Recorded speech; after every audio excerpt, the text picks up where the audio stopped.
Hello everyone जय जगन्नाथ। आज मो भिडियो स्टार्ट करछि डायरेक्ट मो लंच रे। तो आज हमर लंच रे थिला पखला भजा ता सहित माछ भजा ता सहित गोटे पोड़ापोड़ी गोटे बढ़िया सा पाग बनै दे कि पूरा पेटे हवा लंच कर सारला परे दीदी रा माईंकर आज बनै पन जाउथिले घरे पोड़ो पिठा। तो जहा सब प्रिपरेशन करिया कथा सब प्रिपरेशन कर देथिले। तापर एट कड़ाई रे पूरा घोड़े दे कि ताको छाड़ देथिले।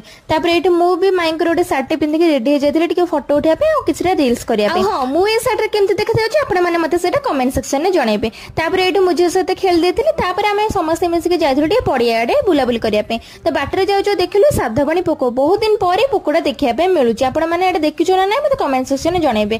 तापर गोटे आंटी अंगठी जाइथिलु सेठी गोटे छोट गोटे पिजुली गछरे भाबंतु केते सारा पिजुली हेची। आमे पूरा बाल्टी हो पिजुली पूरा तोल देथिले आंटी हेरिका।